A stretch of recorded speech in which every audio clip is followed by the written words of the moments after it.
and welcome to the Environmental Justice Lab. I am your host, Dr. Lesley Joseph. Thank you so much for joining me. And before I get started, Happy New Year. I hope you're having a good new year. This is the first episode of the new year, the new season. I'm so thankful. I'm so grateful that you're listening, that you've been engaging with the podcast, sending me messages, liking it, sharing episodes and different clips that we post. And so thank you so much for all your support. It really gets me going. It keeps me moving forward. And I'm just thankful for everyone who's engaging with the content. Keep listening, keep sharing. We got a lot of great things in store this year. So thank you so much for being a part of the Environmental Justice Lab community. I really appreciate it. The whole team appreciates it. Now, it's the first episode.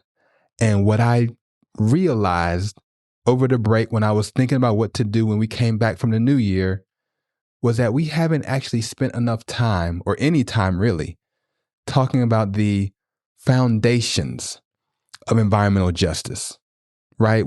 I haven't spoken about how this movement began, how it grew, what's behind it, how is it moving forward, what governs the way people in this movement react and respond to environmental injustice wherever they live. And so for the next few episodes, we are going to talk about the foundations of environmental justice. We're going to talk about the principles of environmental justice. And we're going to begin to explore how we got to a place where this movement is what it is. It's gone from small parts of the United States, now it's global. And with lots of successes, lots of setbacks, all kinds of things happening, I want to spend a little bit of time to just build a foundation for us, because I have not done that and it needs to be done. So let's begin to build that foundation. And I want to start with a seminal book that was written by Dr. Robert Bullard. Robert Bullard is a scholar. He's a sociologist. I think he has legal training.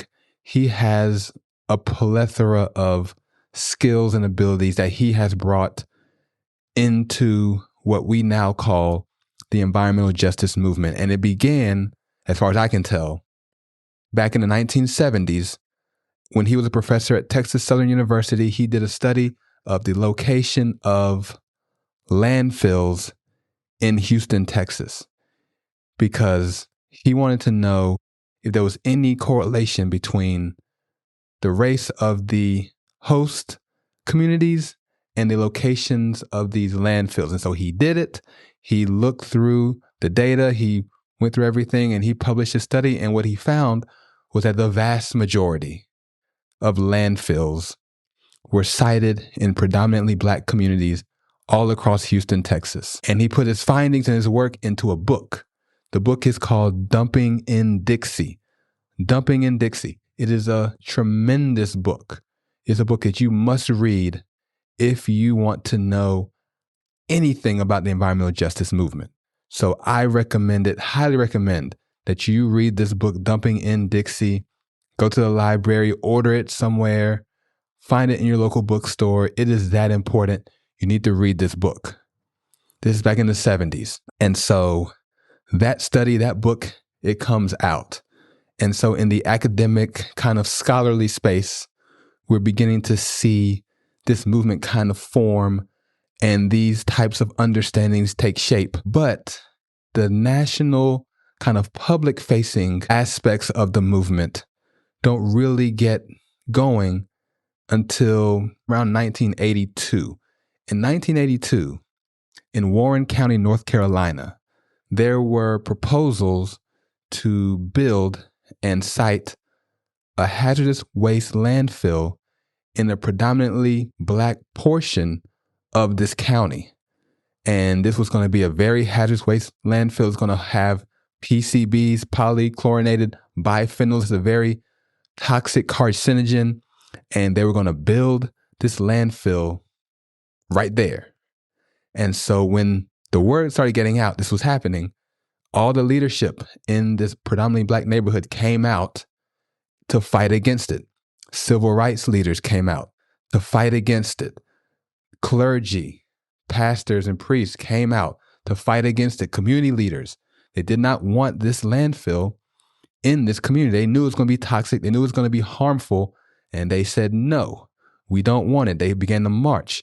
They began to protest. They went to the meetings. They put their public comments in. We don't want this landfill in our community. Now, unfortunately, they didn't win their appeals.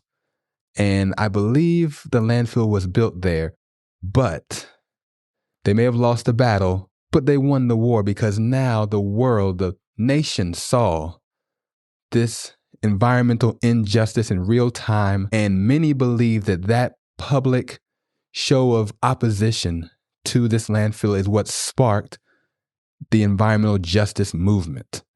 That is what is believed to have happened. That's in 1982. So we got Dr. Bullard in the 70s. We have this very public, very aggressive campaign against this landfill on grounds of racial discrimination in 1982.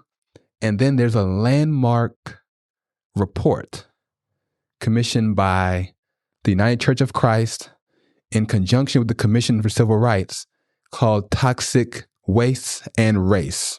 It comes out in 1987, and it highlights all across America the ways in which toxic waste and landfills are disproportionately cited in Black communities, Hispanic communities, and other non-white communities.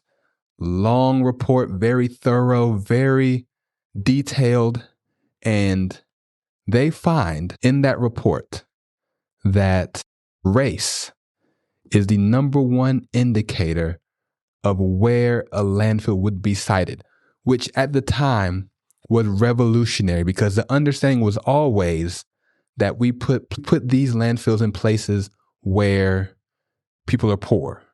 And so it would be income-based, not race-based, income-based. And so the idea would be you live in a poor neighborhood, you can expect to have poor environmental conditions around you, including these landfills, including these hazardous waste sites, these waste management facilities that are harmful and toxic.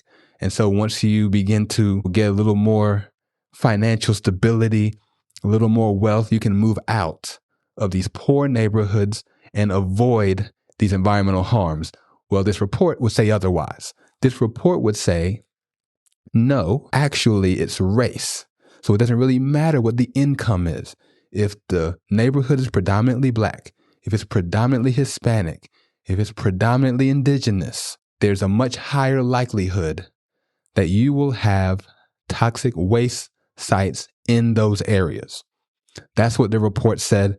And it changed the way that people understood the ways in which environmental injustices take place. And now we know for sure, because there's been tons of research since then. But back in the mid 80s, early 90s, it was a fight. It was a struggle. It was contentious as to why we seem to have all these hazards in these predominantly Black communities in the United States. All across the country, this report tells us why. It's because of race, not income, not education, not immigration status or religion or anything else. It was race. And so that's in 1987. And so that brings us to the first People of Color Environmental Justice Summit that takes place in Washington, D.C. in October of 1991. And so we have this gathering, this national gathering of people of color from all across the country, community leaders, indigenous leaders, civil rights leaders. All of these people, they come together to talk about environmental injustice. They come to talk about what they're experiencing, what's going on, and what their options are when it comes to dealing with environmental injustice. And at this summit, we get a ton of great analysis and great understanding of the roots of environmental injustice, the mechanisms that facilitate it, and the ways in which we can push back against it, what needs to happen. And so let's take a little bit of time and talk about what we actually mean when we say environmental justice or environmental injustice, because a lot of people would want to just believe that all we're trying to do is simply deal with pollution and remove it from the environment, and thus removing environmental injustice. That's what we're trying to do. We're trying to protect the environment. It's another way of describing environmental harm and pollution. Well, you'd be wrong. If you think that way, you would miss the point completely, because environmental injustice goes far beyond simple instances of environmental pollution that need to be removed. It goes far beyond just the idea that there are areas that are polluted that need to be cleaned up, right? It goes much deeper, and it's bigger than just the environment, right? What we know about environmental injustice is that the harms and the pollution, they're not distributed equally, right? The reports, the documentation, the experiences, they all show us that environmental harm, environmental pollution is disproportionately found in certain communities, communities of color, right? That's what we're talking about. And the question is why? Why is that? Why is it that you can drive through some cities, nice, clean, pristine, lovely environment, clean air to breathe, water to drink, nice parks, nice roads, nice infrastructure all around? You keep driving to the quote unquote bad part of town, whatever that means, and everything changes. The air is dirtier. There's trash all around. The roads are full of potholes and difficult to navigate. The water is unsafe to drink. What happened? Why is that the case? If all it is just pollution. If it was just pollution, we'd all be experiencing it. We'd all want to rid ourselves of it, but it goes far beyond that, right? And that's because the reason we see these disproportionate harms, these disproportionate impacts, is because it's going far beyond just environmental actions and pollution. We got to get deep into what's in the society. And what's down in there are things like racism, right? It's things like exploitation, colonialism, imperialism. All of these concepts are converging and creating these environments that we're seeing and experiencing, right? So for instance, you want to build a power plant, you know it pollutes. You know it's going to be harmful. What do you do? What do you do? You could just build it and have it built, let it do what it does. It pollutes, and you protect people from the pollution. You could do that. Have one uptown, one downtown, one out here in the suburbs, one over there, wherever they need power, build a plant there and provide the power. But you don't, do you? That's not what happens. What happens is certain parts of a city or a town are targeted for siting that power plant or that landfill or whatever the polluting facility is. And it's identified and it's deliberately placed in an area where there are people who you think less of, who you are not interested in protecting from that pollution. That's when the racism comes in, right? So the predominantly Black communities that you've already created through redlining, through segregation, through Jim Crow practices, you've already created those communities. Now you send the pollution to that community. You send it over there and you pollute that Black community. You didn't have to. You could have put it anywhere else. They're not the ones that need all that power and resources. There's other parts of town that are sucking up all the energy and they're using all the resources, but you put the plant down there. It's racism, right? It's colonialism. So you come in, you're a colonizer, you come from another country, another place, you settle, you see indigenous people there.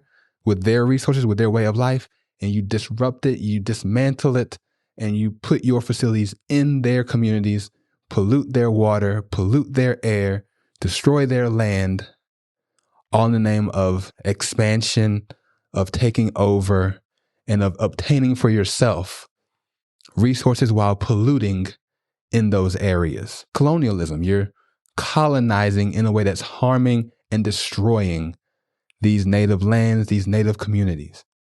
That's what's happening. And that's part of what we're talking about when we talk about environmental justice. We want to get down to the root causes of why it exists in the first place. It is not simply just getting a better permit and better enforcement, because we know that there's a reason why there's disproportionate impacts taking place. We know that. And because we know that this is what's actually happening on the ground and how people are making decisions, the environmental justice movement comes in and says we need to dismantle these types of ways of operating and thinking. So we can't just talk about environmental protection. That's not enough. We have to talk about other ways that people are being unjustly treated, right? Communities of color being unjustly treated. You know, the labor. How are we treating the working class, people working in factories, people working on the farms, people working in the fields? How are we treating them? How are we treating them? Because if we're not equitable, if we don't regard them as people who deserve protection, we will dump all of our pollution on them. We will save money by not protecting them from those harms, not providing them with the insurance that they need for healthcare costs, not providing them with protection while they're working, personal protective equipment and masks and gloves and things that protect you from harm while you're working.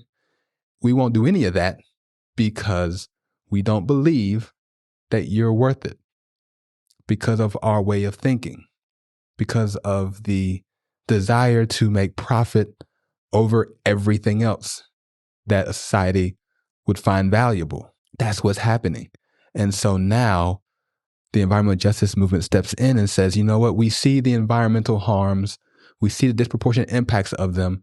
We can't just advocate for them to be removed. We need to fight for those people who are being disproportionately impacted and ensure that their lives reflect the kinds of lives that we want everyone to live and to enjoy. And so that's being able to work, access to education, health care, having the ability to determine for themselves how their land is used, how their resources are allocated, how we are managing growth and prosperity, and how we're sharing the burdens as well as the benefits. That's what the movement is trying to do. And so in 1991, people from all over came together in Washington, D.C. to talk about it, to organize, to fight, to name and shame and claim what is rightfully theirs as citizens, as people, as humans. And so they came. And what they did was remarkable. They developed the principles of environmental justice. They wanted to make sure it was clear to everyone what was actually being advocated for, what we're actually fighting to achieve. That is what occurred at this summit. And so there's 17 of them.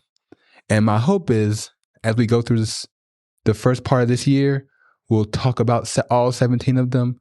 We'll get into the details and really nail down what we mean in each of those principles.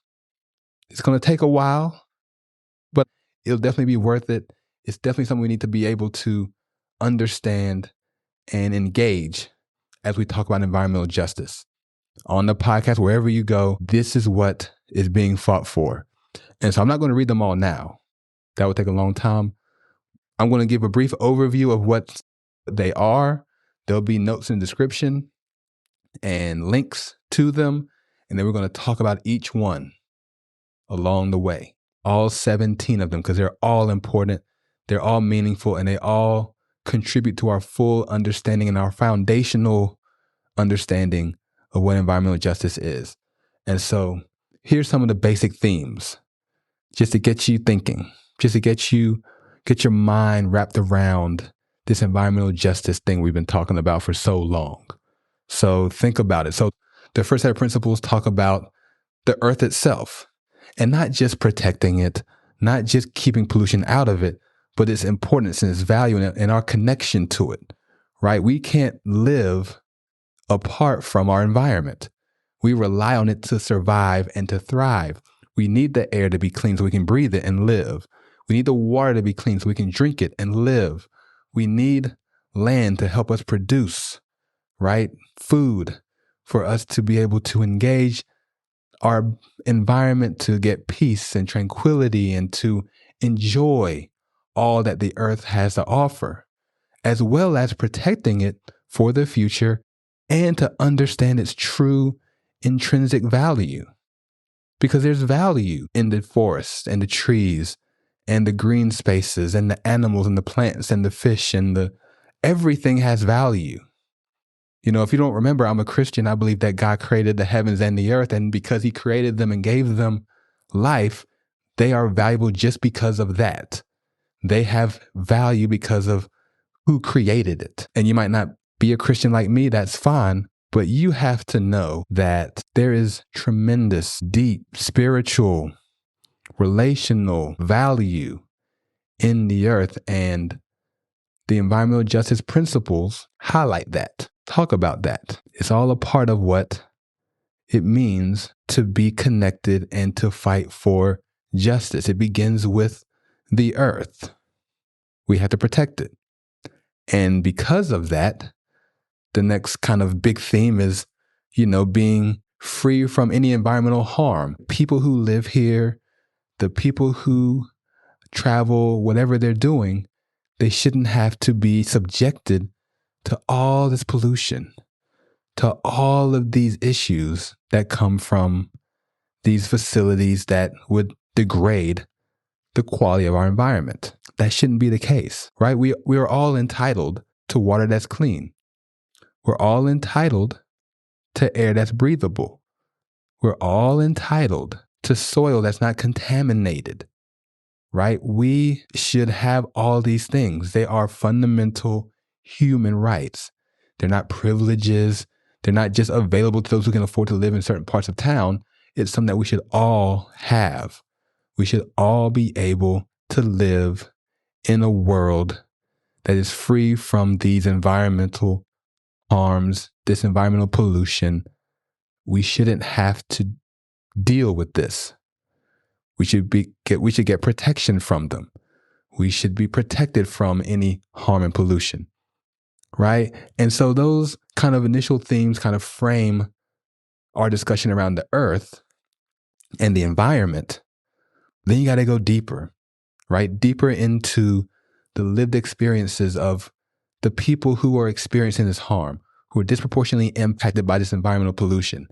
We have to get deeper. And so we talk about things like participating in government and self-determination and sovereignty, like this idea that we should be able to decide what our life is like, who represents us in government, what the policies are that are in place to protect us. Every single person should be able to contribute in that way.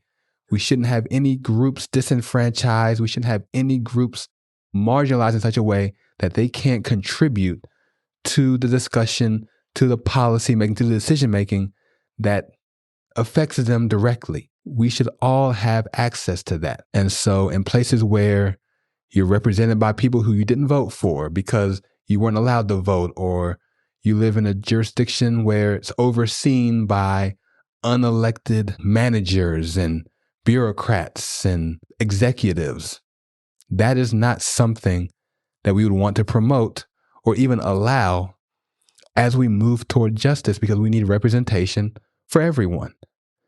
And so that principle alone goes a long way to achieving environmental justice, because now when you have the ability to engage the decision-making process, you can talk about what you will or won't allow in your community.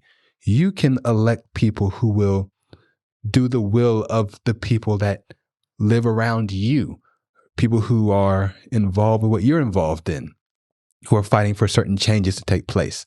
You can put those people in power who will represent your interests and not the interests of some outside companies or corporations or even moneyed interests. That's what these principles push for, beyond just protecting the environment. What about protecting people's rights and abilities to participate and vote and exercise their political will in these spaces? And along with that, when those things don't happen or they haven't happened in the past in the EJ movement, we want accountability, right? We want you to fix what was messed up. We want you to repair what you've broken. So people, corporations, entities who pollute, who harm societies, communities, families need to be held accountable for that. Whether it's through providing funding to repair and clean up what they've destroyed, whether it's compensation to families who have been harmed, whether it's the rebuilding of certain structures and entities within a community that were damaged from those actions that perhaps a corporation or a government inflicted on them. Whatever it is, people need to be held to account for it. And so that is something that is critical to the movement, because what we can't have are people who would move through a community, completely destroy it, decimate it, make it unlivable, and then just turn around and say, okay, off to the next one. I'm going to go over here now instead. We can't allow that. You need to repair what's been broken. And of course, in the United States, we have legal systems and legal means by which we can advocate for those types of accountability measures, for those accountability measures to be put in place. That's not true all around the world. Different things need to be done in different places to achieve true accountability, reparations, ways of supporting and fixing what's been broken. That is something that needs to be advocated for. And in the EJ movement, it's a big part of what people are calling for. Accountability, and a couple more. So let's think more globally now, because it's easy to kind of stay in your own bubble and say, well, we're good here. We fixed what's going on here. I think we're okay. And you might be. And it's great if you were able to do that. But we have to think more broadly now, because when you fight for justice, you're not just fighting for yourself. You're not just fighting for your own particular family, but you're fighting for a world to be a certain way. You have a principle that you want to be exercised across the globe. And one of those things is the ability to have justice everywhere. You remember what Dr. King said. He said, an injustice anywhere is a threat to justice everywhere. And so when you see anyone anywhere around the world experiencing injustice of any kind, it's a threat and it's a problem. And so we need to fight for justice broadly across the world. That means we oppose things like military occupations. We oppose things like corporate exploitation of resources, of minerals and gold and wealth and oil and all these different things that people are moving from country to country to try to get for themselves. They're invading countries to try and obtain it for their own benefit, for their own personal gain. We reject all of that because we can't live in a world where people who are in smaller countries and smaller villages can just be overran, taken advantage of, exploited, have their resources extracted without any investment in their communities, and then just allowed to continue, right? We're talking about mining in different African countries with no protection against abuse. We're talking about all kinds of different entities that would extract, deforestation, confiscating land for their own personal use. None of that stuff is acceptable, not in the EJ movement. And so there's principles that talk about that, principles that reject the idea that any big country can come to a small country and just take what they want. Can't do that. You can't do that. And we can't allow that to happen. And so that's another really important theme in these principles of environmental justice that we need to remember and put forth and fight for. Finally, I'll say this. For the future, I have kids. You might have kids. You might not have kids. It doesn't matter if you have kids or not, because there's always going to be a future generation, a future group of leaders, a future group of people who will be living on these lands, who will be living in this world.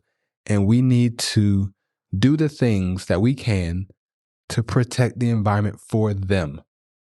That's activism politically, economically, how you vote, how you engage, but it's also personally. We have a personal responsibility, right? To make sure that we make the kinds of choices that will protect the environment for the future. We can't just keep pointing the finger at other people. We can't do that only. You can do it sometimes, but that can't be all you do.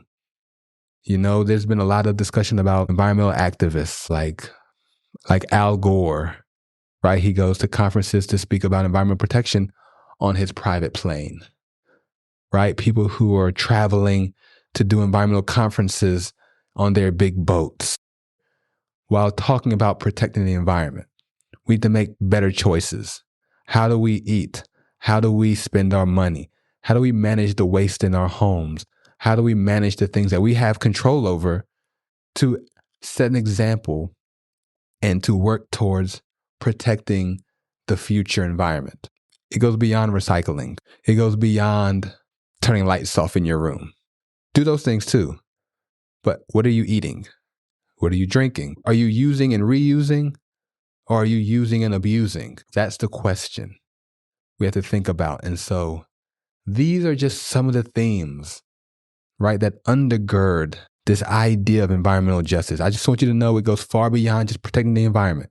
It goes far beyond just cleaning up the air and the water. Far beyond that. This is a way of understanding the world and fighting for a better world for everyone to exist in, not just environmentally, but in every way. And so we have to consider this and think about it as we talk about environmental justice. So you might be listening to me talk about some war, some conflict somewhere, and you're wondering why we're talking about it because it doesn't have anything to do with the environment.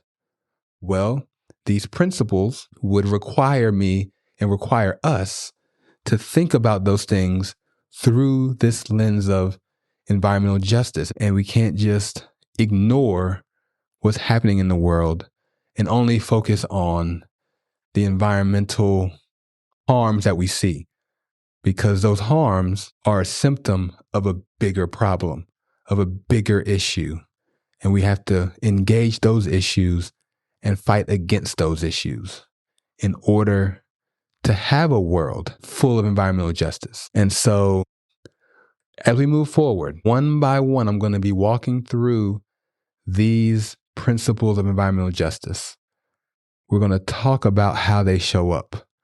We're going to talk about what they mean and how they manifest themselves today in the world. And we're going to keep bringing on people onto the podcast who believe, who are fighting, and who understand the nature of these principles and why they're so important to fight for.